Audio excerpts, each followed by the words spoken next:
Assalamualaikum warahmatullahi wabarakatuh. Hadirin saudaraku dimanapun berada, kali ini kita berbincang sedikit tentang kata An-Naba dalam Al-Quranul Karim. An-Naba itu seperti surah An-Naba itu artinya adalah berita-berita besar. Jadi berita-berita besar itu dalam Al-Quran disebut dengan An-Naba. Yang memberitakannya itu disebut dengan Nabi. Jadi kita selalu mendengar Nabi, itu artinya Nabi dalam bahasa Arab adalah sosok seseorang yang diamanahkan Allah untuk menyampaikan berita-berita besar. Apa berita-berita besarnya? Di antaranya adalah tentang alam gaib, tentang adanya kehidupan setelah kematian, adanya pertanggungjawaban seseorang terhadap apa yang dilakukannya di dunia ini, yang berakhir nanti ditempatkan di tempat yang terbaik di surga atau ditempatkan di neraka.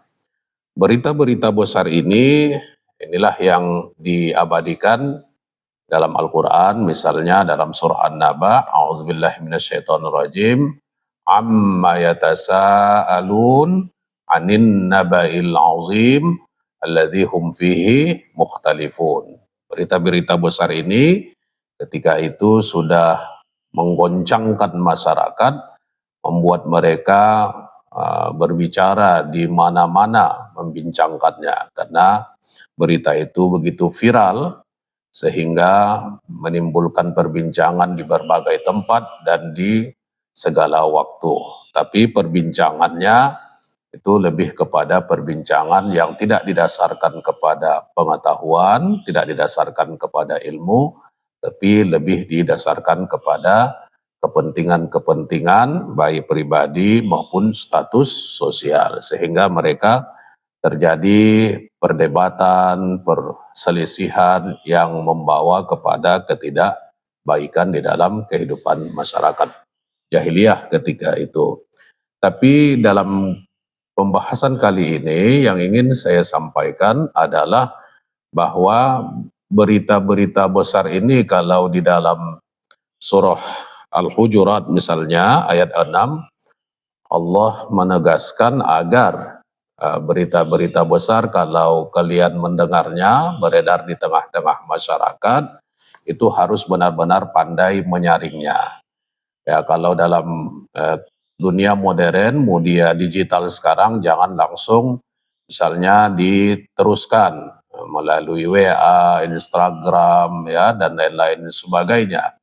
Karena apa? Karena berita-berita itu belum tentu kebenarannya, belum tentu bisa diterima sebagai sebuah fakta yang harus kita yakini dia sebagai sebuah kebenaran.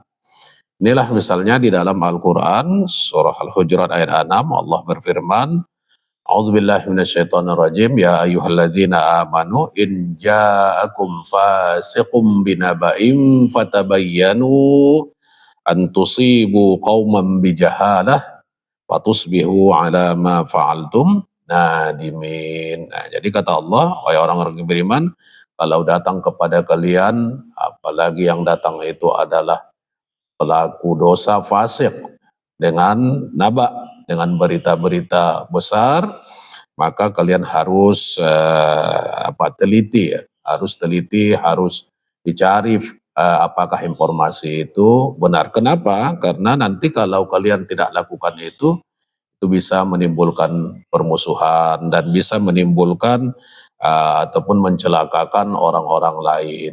Dan akhirnya nanti kalian akan menyesal dengan apa yang kalian lakukan itu. Karena itu khususnya kalau ada kita zaman sekarang ini yang banyak hoax, kebohongan ya, maka kita harus benar-benar meneliti kalau berita itu berita-berita yang sangat penting, berita-berita besar, naba itu, maka kita harus teliti, kita harus cermat, agar jangan menimbulkan permusuhan, jangan menimbulkan kerugian, menimbulkan sesuatu yang mencelakakan orang lain dan masyarakat secara umum. Karena itu harus berhati-hati dengan segala berita-berita besar dan juga sebenarnya termasuk berita-berita yang kecil juga agar kita berhati-hati.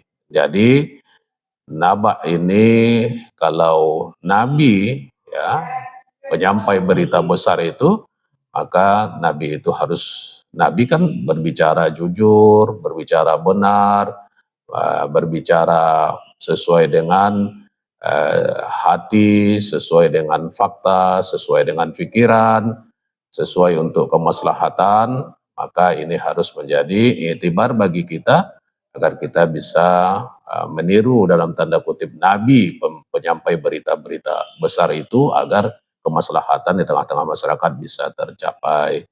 Nasrun minallah fathun qarib wa basyiril mu'minin. Wassalamualaikum warahmatullahi